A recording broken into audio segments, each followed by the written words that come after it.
livre só e esse é mais um vídeo do Veda.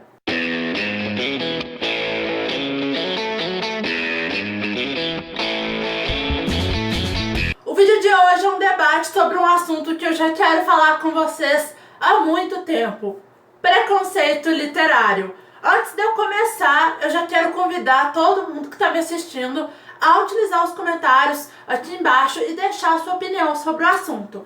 Eu não fiz exatamente um roteiro para esse vídeo, só anotei alguns tópicos que eu quero abordar aqui com vocês para ver se esse vídeo fica um pouco mais informal, mas se ele ficar um pouco caótico, vocês me desculpem. Primeiro, a gente precisa entender e fazer aquela famosa discussão da palavra preconceito. É um preconceito sobre alguma coisa. Só que no caso do preconceito literário, a gente tem preconceito tanto de leitores como de não leitores. E o engraçado é que geralmente nos dois casos as pessoas acreditam que um gênero literário é superior ao outro. Só que quando você é leitor assíduo, geralmente você muda a sua mentalidade acerca de certos gêneros literários.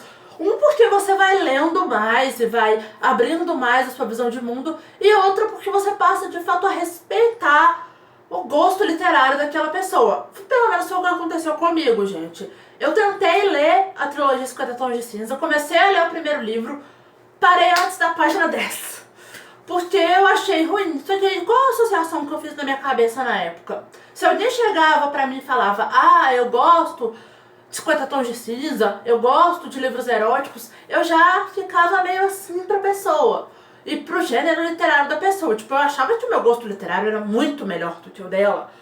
Só que assim, gente, independentemente da gente gostar ou não gostar de uma coisa, a gente precisa respeitar o gosto literário daquela pessoa e entender que o fato de uma pessoa ler um gênero literário que você não gosta não faz dela burra ou não faz dela, de você, melhor do que ela. Tá ficando caótico isso, mas vamos lá.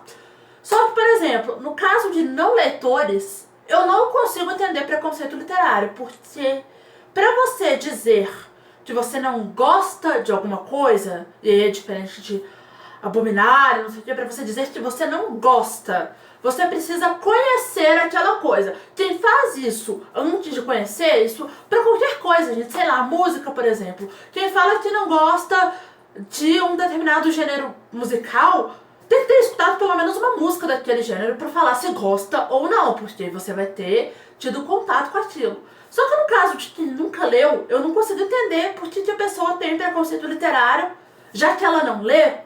Não faz o menor sentido. E geralmente nesses casos, e isso acontece com leitores, eu não vejo fazer isso. Geralmente, nesse caso que eu vou falar agora, eu já vi não leitores, que é, por exemplo, o caso dos livros de fantasia.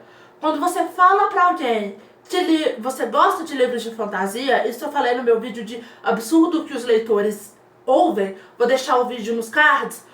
Geralmente a pessoa fica: mas fantasia é coisa de criança. Gente, não é coisa de criança. Tolkien não escrevia, teve alguns livros infantis, mas Senhor dos Anéis não é infantil. As Crônicas de Gelo e Fogo, que tá aqui atrás de mim, não é infantil. Assim, sabe? A pessoa cria um preconceito de que aquilo é coisa de criança, porque tem criaturas mitológicas e não sei o quê. E se você fala pra uma pessoa: o meu gênero preferido é fantasia, não significa que você lê só fantasia. A pessoa já acha automaticamente que você lê só fantasia.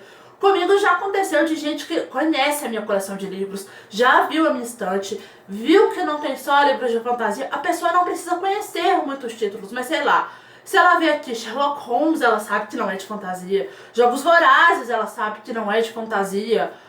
Livros históricos, ela sabe que não é de fantasia. E ainda assim, se eu falo pra ela: o meu gênero literário favorito é fantasia, a pessoa fica: mas tem gente que gosta, né? Não dá. Dois gêneros literários que formaram recentemente muitos leitores e que são muito estigmatizados como algo ruim são livros de youtubers e livros eróticos. Vamos falar primeiro da segunda opção, os livros eróticos. Quem que começou a gostar de ler por causa desses livros? Várias pessoas, e eu tô falando de gente de toda a idade, desde, sei lá, adolescentes até senhoras de idade que às vezes nunca tinham encostado a mão no livro ou liam muito pouco, começaram a gostar de ler por causa de livros eróticos. O mesmo caso com o livro de youtubers. Muitas crianças e adolescentes que são fãs de alguns youtubers começaram a gostar de ler por causa dos livros dessas pessoas. Mesmo que seja um livro de um youtuber, sei lá, de 20 anos contando sobre a vida dele. Começou a gostar de ler por causa disso, gente. A gente sempre, cada pessoa vai começar a gostar de ler com um livro diferente. Não adianta, sei lá, eu pegar o livro que me fez começar a gostar de ler, que é Harry Potter e a Pedra Filosofal, e obrigar alguma criança a ler Harry Potter, porque às vezes ela não vai gostar. Mesmo se eu der pra ela de presente e não obrigá-la a ler, às vezes ela não vai gostar daquele livro. Às vezes não era o livro pra ela. E outra coisa, leitura é conhecimento. Não importa o gênero que seja. Vou dar um exemplo pra vocês conseguirem entender o que eu tô falando. Quando vocês vão num cursinho, ou mesmo na escola, ou pré-vestibular, ou para concurso, quando cai redação, o que o professor de redação fala para vocês? Vocês precisam adquirir vocabulário para construir a sua redação. Você precisa ter uma gama de palavras para você saber como utilizá-las e construir a sua redação. Como é que a gente adquire isso? Através da leitura. E a leitura por lazer, vocês concordam comigo que ela é muito mais prazerosa e por isso a gente aprende muito mais? Porque a gente não percebe que a gente está aprendendo. A gente adquire o vocabulário, consegue fazer uma redação muito melhor sem perceber. Sem perceber que está sentando para estudar. Às vezes alguém que não gosta de estudar vai fazer uma boa redação porque ela gosta de ler. Entende o que eu quero dizer?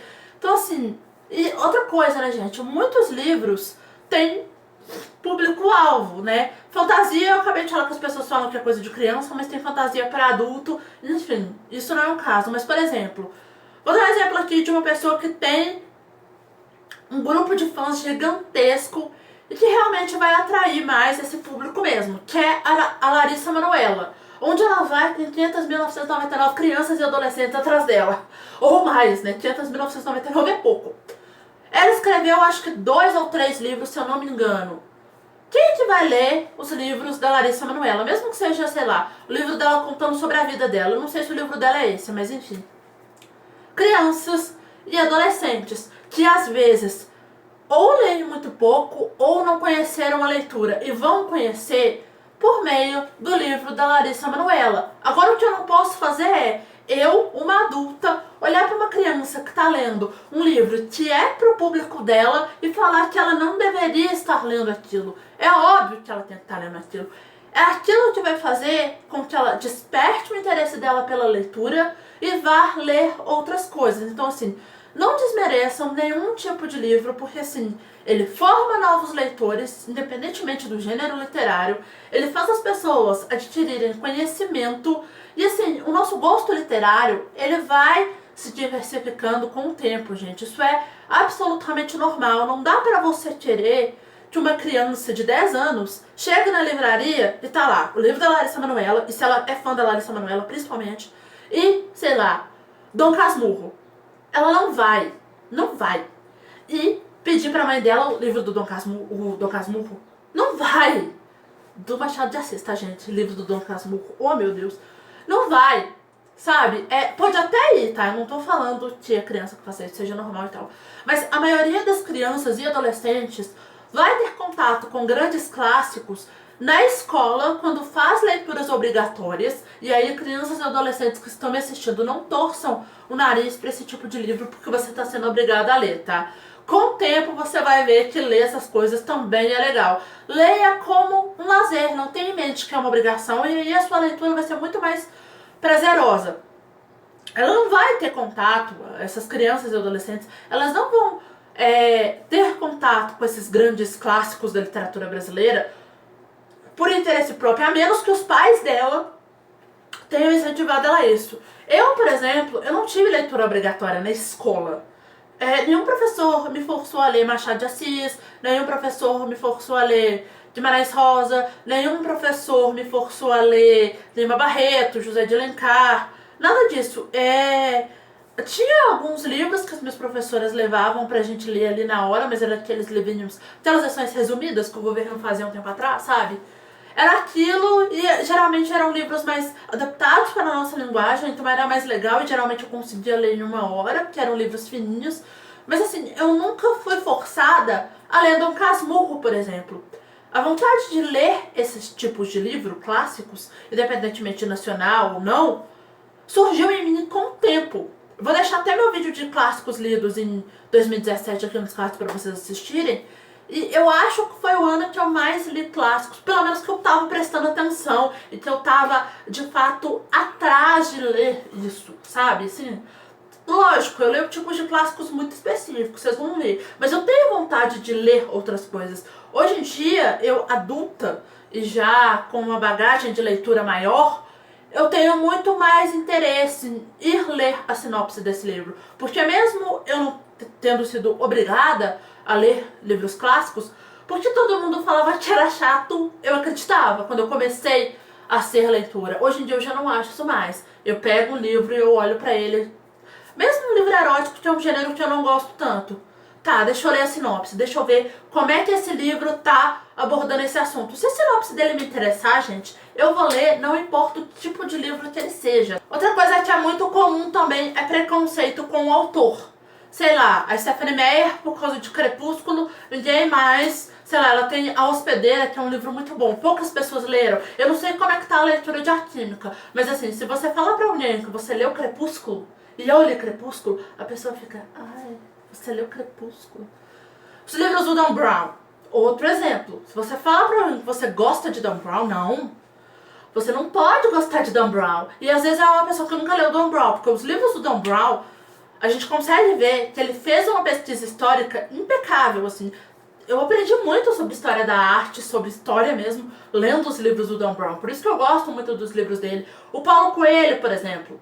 A gente tem que lembrar, gente, que muitos dos autores que hoje a gente considera monstros sagrados da literatura, no seu tempo, eles foram alvo de preconceito e os livros dele não eram considerados grandes clássicos. Não existe um gênero literário superior a outro. Você ler mais clássicos não te faz mais inteligente do que alguém que lê mais livros eróticos, por exemplo. Cada um tem o seu momento de descobrir a leitura e cada um vai gostar mais de um gênero literário do que de outro. Isso é absolutamente normal. Você não precisa sair por aí falando para as pessoas que o gosto literário delas é ruim, sendo que você gosta de um outro tipo de livro. Tá tudo bem, sabe? Tá tudo bem. Ler só traz coisas boas para nossa vida. Então vocês concordam comigo que não tem sentido nenhum a gente criticar alguém porque ela tá fazendo algo que vai ser bom pra ela? Fica aí de reflexão. Bom, gente, é isso. Não sei se esse vídeo fez algum sentido, mas convido vocês a continuarem as discussões aqui no box de informação. Se você gostou desse vídeo, clique no gostei aqui embaixo para me ajudar na divulgação. Se inscreve no canal se não for inscrito e ativa as notificações clicando no sininho ou na engrenagemzinha, porque seguindo esses passos, o YouTube sempre vai te avisar quando tiver de novo por aqui. Se for comprar livros, por favor, compre usando o link que vai estar aqui embaixo. Comprando qualquer livro, usando os links que eu deixo na descrição dos meus vídeos, você ajuda a financiar o canal com uma parcelinha da sua compra, sem pagar nada a mais no valor do livro por isso. Não deixe de passar lá no blog, de seguir o canal em todas as redes sociais. Todos os links, como sempre, vão estar no box de informação. É isso, beijo, tchau e até amanhã.